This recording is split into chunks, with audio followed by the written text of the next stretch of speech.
Welcome all my dear students. ಇದು paper ಇವತ್ತಾಗಿರೋದು. ಇವತ್ತು ಅಂದರೆ ಡೇಟ್ 31/1/2025 ರೈಟಾ.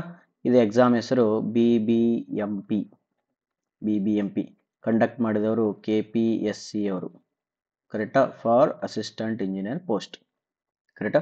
ಈ ವಿಡಿಯೋದಲ್ಲಿ 1 to 10 ಕ್ವಶನ್ಸನ್ನು ಸೊಲ್ಯೂಷನ್ ನೋಡೋಣ ವಿತ್ ಬ್ರೀಫ್ ಇಂಟ್ರೊಡಕ್ಷನ್, ರೈಟಾ. ಫಸ್ಟ್ ಕ್ವಶನ್ ಏನದಂದ್ರೆ ಇನ್ನೊಂದು ಇದು P version. Okay, key answers ನೋಡೋದಿದ್ರೆ ಆಮೇಲೆ ನೋಡ್ಕೋಬಹುದು.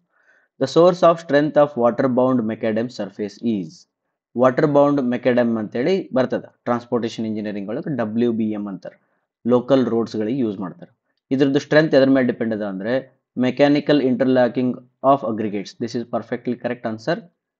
ಎರಡನೇದು cohesion between the aggregate particles due to soil moisture ಬಾಂಡರ್ ಅಂತ ಹೇಳ್ತಾರೆ ಅವರು. ಇಲ್ಲ, ಇವ್ರು ಏನಂದ್ರೆ ಇದು ಆಗಿರ್ಬೋದು, ಬಟ್ ಸ್ಟ್ರೆಂತ್ ಅಂತ ಕೇಳಾಕತ್ತಾರೆ. ಸ್ಟ್ರೆಂತ್ ಎದ್ರ ಮೇಲೆ ಅದ ಅಂದ್ರೆ WBM strength completely depending on interlocking of aggregates. Strength ಮತ್ತು stability both of the WBM depending on interlocking. ಇದು ಕರೆಕ್ಟ್ ಅದ, ಇದನ್ನು ನಾನು ಕನ್ಸಿಡರ್ ಮಾಡಂಗಿಲ್ಲ. Therefore this option gone. Flexural action ಇಲ್ಲಿ ಬರಂಗಿಲ್ಲ. ಫ್ಲೆಕ್ಚರಲ್ ಆಕ್ಷನ್ ಯಾವ ಇದ್ರಲ್ಲಿ ಬರ್ತಾ ರಿಜಿಡ್ ಪೇಮೆಂಟ್ಸ್ ಒಳಗೆ ಬರ್ತದೆ. ರಿಜಿಡ್ ಪೇಮೆಂಟ್ಸ್ ಒಳಗಡೆ ಬರ್ತದೆ.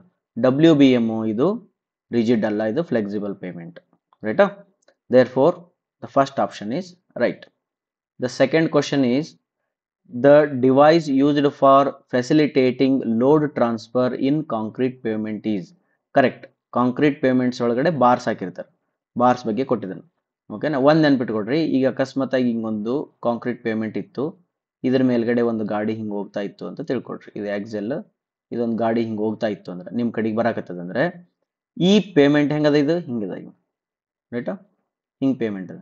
ಈ ಪೇಮೆಂಟ್ ಒಳಗಡೆ ನೀವು ಒಳಗಡೆ ನೋಡಿರಲ್ಲ, ಒಮ್ಮೊಮ್ಮೆ ಹೊರಗಡೆ ನೋಡಿರ್ತೀವಿ, ಹಿಂಗೆ ಬಾರ್ ಚಾಚ್ಕೊಂಡಿರ್ತಾವೆ ಹೊರಗಡೆ, ಕರೆಕ್ಟಾ. ಈ ಬಾರ್ಸನ್ನು ನೀವು ಇಲ್ಲಿ ನೋಡಿದ್ರೆ ಅದು ಹಿಂಗೆ ಕಾಣ್ತಿರ್ತದೆ. ಈ ಬಾರ್ಗಳಿಗೆ ಟೈ ಬಾರ್ ಅಂತಾರೆ. ಇವಕ್ಕೇನಂತಾರೆ ಟೈ ಬಾರ್. ಕೆಲವು ಲಾಂಗಿಟ್ಯೂಡಿನಲ್ ಬಾರ್ಸ್ ಇರ್ತಾವೆ, ಹಿಂಗೆ ಉದ್ದಿರ್ತಾವೆ. ಅವು ಪೇಮೆಂಟ್ ಕನ್ಸ್ಟ್ರಕ್ಟ್ ಮಾಡ್ಬೇಕಾದ್ರೆ ಹಿಂಗೆ ಉದ್ದು ಕಾಣ್ತಿರ್ತಾವೆ. ಈ ಬಾರ್ಸ್ಗಳಿಗೆ ಡೋವೆಲ್ ಬಾರ್ಸ್ ಅಂತ ಕರೀತಾರೆ. ಇವಕ್ಕೇನಂತಾರೆ ಡೋವೆಲ್ ಬಾರ್ಸ್ ಅಂತಾರೆ. ಇಲ್ಲಿ ಏನು ಕೇಳೋದಂದ್ರೆ device facilitating for the load transfer. Load transfer ಮಾಡೋದು ಯಾವಾಗಲೂ ಡೋವೆಲ್ ಬಾರ್ಸ್ ಇರೋದ್ರಿಂದ this answer is the correct answer, ರೈಟಾ. Next, when two high volume and high speed road intersects, correct, type of intersection is adapted ಯಾವುದು ಅಂತ ಕೇಳಿದ್ರೆ ಯಾವಾಗಲೂ ಇದು ನೆನ್ಪಿಟ್ಕೋಬೇಕು. ಹೈ ವಾಲ್ಯೂಮ್ ಮತ್ತು ಹೈ ಸ್ಪೀಡ್ಗೆ ಯಾವಾಗಲೂ ಕ್ಲೆವರ್ ಲೀಫ್ ಇಂಟರ್ಚಾರ್ಜನ್ನ ಯೂಸ್ ಮಾಡ್ತಾರೆ. ಇಂಟರ್ಸೆಕ್ಷನ್ ಅದು ಇಂಟರ್ಚಾರ್ಜ್ ಅಂತ ಇಂಟರ್ಚೇಂಜ್. ಓಕೆ, ಕ್ಲೆವರ್ ಲೀಫ್ ಹೆಂಗಿರ್ತದೆ ನೋಡಿರಿ, ಭಾಳ ಚೆನ್ನಾಗಿರ್ತದೆ ಅದು. ಈಗ ನೋಡು, ಹಿಂಗೊಂದು ಜಂಕ್ಷನ್ ಅದ ಅಂತ ತಿಳ್ಕೊಳ್ಳೋಣ. ಓಕೆ, ಫಸ್ಟ್ ಇದನ್ನು ಕಾನ್ಸಂಟ್ರೇಟ್ ಮಾಡ್ತೀನಿ. ಹಿಂಗೆ ಬರ್ತಕ್ಕಂಥ ಗಾಡಿ ಯಾವ ಕಡೆ ಬರ್ತದ, ಆ ಕಡೆ ಬರ್ತದ, ಈ ಕಡೆ ಬರ್ತದ, ಈ ಕಡೆ ಬರ್ತದೆ. ಹಿಂಗೆ ಬಂದ ಗಾಡಿ ಏನು ಮಾಡ್ತದ, ಹಿಂಗೆ ಹೋಗಿ ಹಿಂಗೆ ರೌಂಡ್ ಹಾಕ್ಕೊಂಡು ಈ ಕಡೆಗೆ ಹೋಗ್ತದೆ. ಹಿಂಗೆ ಬಂದಿದ್ದು ಸೀದಾ ಹೋಗ್ಬೋದು, ಈ ಕಡೆ ಇದ್ದಿದ್ದು ಈ ಕಡೆಗೆ ಹೋಗಿಬಿಡ್ತದ. ಬಟ್ ಈ ಕಡೆ ಬರಬೇಕಿತ್ತು ಅಂತಂದ್ರೆ ರಾಂಗ್ ರೂಟಿಗೆ ಬರಬೇಕಿತ್ತಂದ್ರೆ ಹಿಂಗೆ ರೌಂಡ್ ಹಾಕೊಂಡ್ಬರ್ತಾನೆ. ಇವೊಂದು ಮುಗೀತು. ಈಗ ಇವ ಏನು ಮಾಡ್ತಾನೆ ಅಂತಂದ್ರೆ ಇವನು ಹಿಂಗೆ ಸೀದಾ ಹೋಗ್ತಾನೆ, ಹಿಂಗೆ ರೌಂಡ್ ಮಾಡ್ಕೊಂಡು ಈ ಕಡೆಗೆ ಹೋಗ್ತಾನೆ. ಇವೊಂದು ಮುಗೀತು. ಈಗ ಇವ ಬರವ ಏನು ಮಾಡ್ತಾನೆ, ಅವನು ಹಿಂಗೆ ಸೀದಾ ಬರ್ತಾನೆ, ಹಿಂಗೆ ರೌಂಡ್ ಹಾಕ್ಕೊಂಡು ಹಿಂಗೆ ಹೋಗ್ತಾನೆ. ಓಕೆ, ಇವೊಂದು ಮುಗೀತು. ಈಗ ಇವ ಏನು ಮಾಡ್ತಾನೆ, ಇವನು ಹಿಂಗೆ ಸೀದಾ ಬರ್ತಾನೆ, ಹಿಂಗೆ ರೌಂಡ್ ಹಾಕ್ಕೊಂಡು ಈ ಕಡೆ ಹೋಗ್ತಾನೆ, ರೈಟಾ. ಈ ರೀತಿ ಮಾಡಿದ್ರೆ ಇದಕ್ಕೆ ಆಮೇಲೆ ಸೈಡ್ ಲೆಫ್ಟ್ ಟು ಲೆಫ್ಟ್ ಆರಾಮಾಗಿ ಈಸಿಯಾಗಿರ್ತೈತಿ. Left to left is very easy. Therefore this is the correct answer. High speed, high volume, clover leaf interchange, ರೈಟಾ. Next, in connection with the maintenance of payment, the term mud pumping and blowing is associated with rigid payment. ಇಲ್ಲಿ ನೀ first ಬಹಟ್ ಹಾಕಿರ್ಬೇಕು ಏನಂತ ಇದು ಗೊತ್ತಿರ್ಬೇಕು. Rigid payment properties ಒಳಗೆ rigid payment ಅಂತ ಇಲ್ಲಿ ಬರಿತೀವಿ. ಬಟ್ ಇವಿಷ್ಟೊಳಗಡೆ ರಿಜಿಡ್ ಪೇಮೆಂಟ್ ಯಾವ್ದದ, ಒಂದೇ ಅದ. ವಾಟರ್ ಬೌಂಡ್ ಮೆಕ್ಯಾಡಮ್ ಎಲ್ಲ, ಬಿಟುಮಿನಸ್ ಎಲ್ಲ, ಅಸ್ಫಾಲ್ಟ್ ಅಲ್ಲ. ದೇರ್ ಫೋರ್ ಸಿಮೆಂಟ್ ಕಾಂಕ್ರೀಟ್ ಒಳಗೆ ಮಡ್ ಪಂಪಿಂಗ್ ಮತ್ತು ಬ್ಲೋಯಿಂಗ್ ಅಂತ ವರ್ಡ್ ಯೂಸ್ ಮಾಡ್ತೀವಿ. Next, coming to this one, if a prismatic bar having an area of cross section A is subjected to axial tensile load of P, then the maximum shear stress and its inclination with direction of load. ಭಾಳ ಮಜಾ ಅದ. ಇಲ್ಲಿ ಅವ ಏನು ಕೇಳಿದ್ರೆ maximum shear stress ಕೇಳಿದನ. Stress ಬಗ್ಗೆ ಯೋಚನೆ ಮಾಡ್ತೀನಿ. ಮತ್ತೆ ಇನ್ಕ್ಲಿನೇಷನ್ ಕೇಳೋಣ. ಇನ್ಕ್ಲಿನೇಷನ್ ಬಗ್ಗೆ ನಾವು ಯೋಚನೆ ಮಾಡಲ್ಲ, ಯಾಕಂದ್ರೆ ಎಲ್ಲ 45 ಅದ್ರ ಬಗ್ಗೆ ಥಿಂಕ್ ಮಾಡೋ ಅವಶ್ಯಕತೆ ಇಲ್ಲ. ಮ್ಯಾಕ್ಸಿಮಮ್ ಶಿಯರ್ ಸ್ಟ್ರೆಸ್ ಫಾರ್ಮುಲಾ ಏನದ, ಟೋಮ್ಯಾಕ್ಸ್ ಈಕ್ವಲ್ ಟು ನಮ್ಮ ಒರಿಜಿನಲ್ ಫಾರ್ಮುಲಾ ಏನಂದ್ರೆ ನೆನ್ಪಿಟ್ಬೋದು, ಸ್ಕ್ವೇರ್ ರೂಟ್ ಹಾಕಿ ಅದರೊಳಗೆ sigma x minus sigma y by 2 whole square plus tau square ಅಂತ ಇರ್ತದೆ. ಬಟ್ ಇಲ್ಲಿ ಕೊಟ್ಟಿರತಕ್ಕಂಥ ಪ್ರಾಬ್ಲಮ್ ಏನಂದ್ರೆ ಒಂದು ಪ್ರಿಸ್ಮ್ಯಾಟಿಕ್ ಬಾರ್ ಐತಂತ, ಆ ಬಾರಿಗೆ ಪಿ ಫೋರ್ಸ್ ಅನ್ನು ಅಪ್ಲೈ ಮಾಡಿದೆ, ಕರೆಕ್ಟಾ? ಈ ಪಿ ಫೋರ್ಸ್ ಅಪ್ಲೈ ಮಾಡೋಣ, ಬಟ್ ಇಲ್ಲೆಲ್ಲ ಸ್ಟ್ರೆಸ್ ಇರೋದ್ರಿಂದ ಪಿ ಬೈ ಎ ಸ್ಟ್ರೆಸ್ ಅನ್ನು ಅಪ್ಲೈ ಮಾಡಿದಾನೆ. ಓಕೆನಾ? ಈ ಕಡೆಗೆ ಇಲ್ಲ, ಬೈ ಆಕ್ಸಿಯಲ್ ಅಲ್ಲ, ಯೂನಿ ಆಕ್ಸಿಯಲ್ ಅಂದ್ರೆ ಸಿಗ್ಮಾ ವೈ ಇಲ್ಲ. ಅಂದ್ಮೇಲೆ ಏನಾಗ್ತದೆ, ಈಕ್ವೇಶನ್ ಕ್ಯಾನ್ಸಲ್ ಮಾಡ್ಕೊಂತ ಹೋಗ್ಬಿಡೋಣ, ಇದು ಇಲ್ಲ. ಕರೆಕ್ಟಾ? ನೆಕ್ಸ್ಟ್ ಇದ್ರೊಳಗಡೆ ಟೋ ಇಲ್ಲ, ಶಿಯರ್ ಅಪ್ಲೈ ಮಾಡಿಲ್ಲ ಆ ಬಾರಿಗೆ, ಇದು ಇಲ್ಲ ಅಂತಂದ್ಮೇಲೆ ಏನಾಗುತ್ತೆ, ರೂಟ್ ಮತ್ತು square cancel, sigma x by ಉಳಿತು. ಸಿಗ್ಮಾ ಎಕ್ಸ್ ಅಂದ್ರೆ ಏನಿದ್ರೊಳಗ, ಪಿ ಬೈ ಎ ಅಂದ್ರೆ ಸಿಗ್ಮಾ ಎಕ್ಸ್ ಮತ್ತೆ ಡಿವೈಡೆಡ್ ಬೈ 2 ಅಂತೆ, ಪಿ ಬೈ ಟು ಎ ಬಂತು. ಪಿ ಬೈ 2a ಇದ್ದಿದ್ದ ಆಪ್ಷನ್ ಓನ್ಲಿ ಒಂದೇ, ಕರೆಕ್ಟಾ? Next, maximum shear stress theory has been found to give quite satisfying results for, very important. ನಾನು theory ಹೇಳ್ಬೇಕಾದ್ರೆ ಹೇಳಿನಿ, ಇದ್ರೊಳಗಡೆ ಏನು ಇಲ್ಲ, ಥಿಯರಿ ಆಫ್ ಫೇಲ್ಯೂರ್ ಅಂತ ಒಂದು ಚಾಪ್ಟರ್ ಅದ, ಅದರೊಳಗಡೆ ಒಂದು 5 ಥಿಯರಿಗಳದಾವ. 5 ಥಿಯರಿಗಳು ಮೆರಿಟ್ಸ್ ಡಿಮೆರಿಟ್ಸ್ ಓದ್ಬಿಟ್ರೆ ಒಂದು ಕ್ವಶನ್ ಫಿಕ್ಸ್ ಅಂತ ಭಾಳ ಸತಿ ಹೇಳಿದ್ದೀನಿ, ಅದು ನೋಡ್ಕೊಡ್ರಿ. ಮ್ಯಾಕ್ಸಿಮಮ್ ಶಿಯರ್ ಸ್ಟ್ರೆಸ್ ಥಿಯರಿಗೆ ಯಾವಾಗಲೂ ಡಕ್ಟೈಲ್ ಮೆಟೀರಿಯಲ್ಸ್ ಯೂಸ್ ಮಾಡ್ತಾರೆ. ಬ್ರಿಟಲ್ ಮೆಟೀರಿಯಲ್ ಯಾವ್ದು ಯೂಸ್ ಮಾಡ್ತಾರೆ ಅಂದ್ರೆ maximum principal stress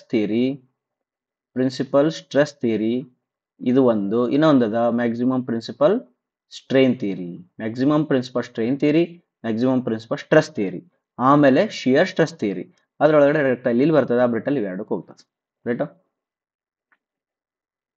next, the shearing strain energy for a block of material per unit volume subjected to a constant shearing stress throughout is given by. ಇಲ್ಲಿ throat ಗೆ ಏನ್ ಕೊಟ್ಟಿದ್ದಾನೆ ನಾವು, shearing stress, ಅದರದ್ದು strain energy ಅಂತ. ಯಾವಾಗಲೂ ತಿಳ್ಕೊಳ್ರಿ, strain energy shear stress ಇರಲಿ, ತಲೆ ಮೇಲೆ ಸ್ಕ್ವೇರ್ ಇರ್ತೈತಿ, ಆಕ್ಸಿಯಲ್ ಸ್ಟ್ರೆಸ್ ಇದ್ರ ಪಿ ಸ್ಕ್ವೇರ್ ಇರ್ತೈತಿ ಅಥವಾ ಸಿಗ್ಮಾ ಸ್ಕ್ವೇರ್ ಇರ್ತೈತಿ, ಮೊಮೆಂಟ್ ಡ್ಯೂ ಟು ಇತ್ತಂತ ತಿಳ್ಕೊ ಸ್ಟ್ರೈನ್ ಎನರ್ಜಿ ಎಂ ಸ್ಕ್ವೇರ್ ಇರ್ತೈತಿ, ಫ್ಲೆಕ್ಚರಲ್ಗೆ ಏನಾರ ಸ್ಟ್ರೈನ್ ಎನರ್ಜಿ ಇದ್ರೆ ಎಫ್ ಸ್ಕ್ವೇರ್ ಇರ್ತೈತಿ. ದೇರ್ಫೋರ್ ಸ್ಕ್ವೇರ್ ಬರೋದಂತೂ ಪಕ್ಕ. ಇದು ಕರೆಕ್ಟ್ ಆನ್ಸರ್, ಇದು ತಪ್ಪ ಆನ್ಸರ್, ರೈಟಾ? ಓಕೆ, ಯಾವುದೇ ತಗೊಳ್ರಿ ನೀವು, ಶಿಯರ್ ತಗೊಳ್ರಿ, ಆಕ್ಸಿಯಲ್ ತಗೊಳ್ರಿ, ಮೊಮೆಂಟ್ ತಗೊಳ್ರಿ, ಫ್ಲೆಕ್ಚರ್ ತಗೊಳ್ರಿ, ಕೆಳಗಡೆ ಅವರವರ ಪ್ರಾಪರ್ಟಿಗಳು ಬರ್ತದ. ಶಿಯರ್ ಬಂತಂದ್ರ ಜಿ ಬರ್ತದ, ಆಕ್ಸಿಯಲ್ ಬಂತಂದ್ರ ಇ ಬರ್ತದ, ಫ್ಲೆಕ್ಚರ್ ಬಂತಂದ್ರು ಇ ಬರ್ತದ, ಮತ್ತೆ ಮೊಮೆಂಟ್ ಬಂದ್ರು ಇ ಬರ್ತದೆ. ಎಂತ ಇ ಬರ್ತದೆ, ಎರಡೆರಡು ಬರ್ತವೆ, ಟು ಇ ಅಂತ. ಯಾಕ? ಆ ಸ್ಟ್ರೈನ್ ಎನರ್ಜಿ ಕಾನ್ಸೆಪ್ಟ್ಸ್ ಒಳಗಡೆ ಹಾಫ್ ಅಂತ ತಗೊಂಡಿರ್ತಾರೆ. ದೇರ್ ಫೋರ್ ಇದ್ರೊಳಗೆ ಬಂತು. ಈಗ 2 ಇದ್ದಿದ್ದು ಯಾವ್ದು, ಇದ್ರಾಗ 2 ಇಲ್ಲ, ಇದ್ರೊಳಗೆ 2 ಇಲ್ಲ, ಇದು correct. Therefore tau square by 2c, ಇಲ್ಲಿ ಸಿ ಅಂತ ಬರ್ತದೆ, ನಾ ಜಿ ಅಂತ ಎಕ್ಸ್ಪ್ಲೇನ್ ಮಾಡಿರ್ತೀನಿ, but 7th one second is a correct answer. Deflection of a member carrying axial force obtained from Castiglione's first theorem is mathematically ಅಂತ ಕೇಳಿದೆ ನಾವು. Axial stress theory ಅಂತ ಕೇಳಿದಾನ ಅಂದಮೇಲೆ ಇದು ಫ್ಲೆಕ್ಚರ್ ಐತಿ, ಇದನ್ನ ಕ್ಯಾನ್ಸಲ್ ಮಾಡ್ಬಿಡು. ಎಂ ಅದಲ್ಲ, ಫ್ಲೆಕ್ಚರ್ ಅದ, ಕ್ಯಾನ್ಸಲ್ ಮಾಡ್ಬಿಡು. ಬಟ್ ಹೆಂಗಿರ್ತದೆ ಗೊತ್ತಾ, ಯಾವಾಗಲೂ ಎಂ ಇಂಟು ಎಂ, ಕ್ಯಾಸ್ಟಿಗ್ಲಿಯೋನಸ್ ಥಿಯರಮ್ ಅಂತಂದ್ರೆ ಎಂ ಸ್ಕ್ವೇರ್ ಬರಬೇಕು ಅಥವಾ ಪಿ ಸ್ಕ್ವೇರ್ ಬರಬೇಕು. ಸ್ಟ್ರೈನ್ ಎನರ್ಜಿ ಇದನ್ನು ಕೂಡ ಸ್ಕ್ವೇರ್ ಬರಬೇಕು. ಇಲ್ಲಿ ನೋಡು, ಪಿ ಸ್ಕ್ವೇರ್ ಒಂದು ಮಾಡ್ಕೊಂಡಿದ್ರೆ ಮತ್ತೊಂದು ಪಿ ಮಲ್ಟಿಪ್ಲೈ ಮಾಡ್ತಾರೆ, ಇದು ಕ್ಯಾನ್ಸಲ್ ಆಯ್ತು, ತಕೊಂಡ್ಬಿಡು. ಇಲ್ವ, p into do p by do x ಅದ, ಪಿ ಸ್ಕ್ವೇರ್ ಇಂಟು ಇದು ಅದ, ರೈಟಾ? ಇದು ಸ್ಟ್ರೈನ್ ಎನರ್ಜಿ ಆಯ್ತು. ಇದು ಅವ ಏನ್ ಕೇಳಕತ್ತಾನ, ಡಿಫ್ಲೆಕ್ಷನ್ಗೆ ಇಕ್ವೇಶನ್ ಕೇಳಕತ್ತಾನ. ದೇರ್ಫೋರ್ ಇದು ಕ್ಯಾನ್ಸಲ್ ಆಯ್ತು, ಇದು ಕರೆಕ್ಟ್ ಆಯ್ತು. ಬಹಳ ಈಸಿ ಅದ, ಗೊತ್ತಿಲ್ಲ ಅಂದ್ರೂ ಕೂಡ ಮಿನಿಮಮ್ ನಾಲೆಜ್ ಯೂಸ್ ಮಾಡಿಕೊಂಡು ಎಲಿಮಿನೇಷನ್ ರೌಂಡ್ಲಿಂದ ನೀವು ಆನ್ಸರ್ ಮಾಡ್ಕೋಬಹುದು. ನೆಕ್ಸ್ಟ್, ಇದು ಅಂತೂ ನಾನು ಭಾಳ ಸತಿ ಹೇಳಿದ್ದೀನಿ ವಿಡಿಯೋಸ್ ಒಳಗೆ, ನಾನು ಪ್ರೀವಿಯಸ್ ವಿಡಿಯೋಸ್ ನೀವೇಂತ ಕೇಳಿದ್ರೆ ಗೊತ್ತಾಗ್ತದ. ಫಿಕ್ಸ್ ಅಂತ ಭಾಳ ಸತಿ ಹೇಳ್ತಿರ್ತೀನಿ. ಅದೇ ಕ್ವಶನ್ ಇದು, central deflection of a fixed beam is ಅಂತೆ. ಈಗ ನೋಡು, ಫಿಕ್ಸ್ಡ್ ಬೀಮು ಹಿಂಗದ, ಅದರದ್ದು ಡಿಫ್ಲೆಕ್ಷನ್ ಹಿಂಗಾಗ್ತದೆ. ಅದೇ ಸಿಂಪ್ಲಿ ಸಪೋರ್ಟೆಡ್ ಬೀಮು ಹಿಂಗದ. ನಾ ಕ್ವಶನ್ ಪೇಪರ್ ತೆಗೆದ್ರೆ ಇದನ್ನ ತೆಗಿತೀನಿ, ಅವ್ರ ಕ್ವಶನ್ ಪೇಪರ್ ತೆಗೆದ್ರೆ ಅದನ್ನ ತೆಗಿತಾರ. ನೀವು ಹುಡುಗರು ತಿಳ್ಕೊಬೇಕು ಇವೆಲ್ಲ ಫಿಕ್ಸ್ ಅದಾವ ಅಂತೇಳಿ. ಸೆಂಟ್ರಲ್ ಡಿಫ್ಲೆಕ್ಷನ್ ಇದು ಜಾಸ್ತಿ ಆಯ್ತು, ಇದು ಜಾಸ್ತಿ ಆಯ್ತು, ಇದು ಜಾಸ್ತಿ ಇರ್ತದೆ. ಯಾಕೆ ಈ ಕಡೆ ಹಿಂಜೈತಿ. ಇಲ್ಲಿ ಫಿಕ್ಸ್ ಮಾಡ್ಯಾನಂದ್ರೆ ಕಡಿಮೆ ಇರುತ್ತೆ. ಎಷ್ಟು ಕಡಿಮೆ ಇರುತ್ತಾ, 1/5 ನೆನ್ಪಿಟ್ಕೊಂಡ್ಬೇಕು. ದೇರ್ಫೋರ್ ದಿಸ್ ಇಸ್, ಅದು ಹೆಂಗಂತಂದ್ರ 5WL/4/384 ಅಂತ ಒಂದ್ ಕಡೆ ಕೇಳಿರಿ ಐ, ಇನ್ನೊಂದು ಏನು ಕೇಳಿದ್ರಿ, ಬರೇ WL/4/384EI ಅಂತ ಇನ್ನೊಂದು ಕಡೆ ಕೇಳಿರಿ. ಇಲ್ಲಿ ಐತಲ್ಲ, ಇದು 5 ಐತಿ, ಇದು ಇಲ್ಲಿಲ್ಲ. 5 ಐತಿ ಅಂತಂದ್ರೆ ಇದು ಸಿಂಪ್ಲಿ ಸಪೋರ್ಟೆಡ್ ಬೀಮು, 5 ಇಲ್ಲ ಅಂತಂದ್ರೆ ಇದು ಫಿಕ್ಸ್ಡ್ ಬೀಮ್. ಎಷ್ಟಾಯ್ತು ಅಂದ್ರೆ 1/5 ಕಡಿಮೆ ಆಯ್ತು. Therefore the fourth is a correct answer. ರೈಟಾ? Next one. The horizontal thrust at each support for 3 hinged arch of span L rise H carrying uniform distributed load of W per unit run over the whole span. Fix question. I think ನಾನೇ previous year question paper solve ಮಾಡೋಕೆ 2-3 ಸತಿ tick ಮಾಡಿದ್ದೀನಿ.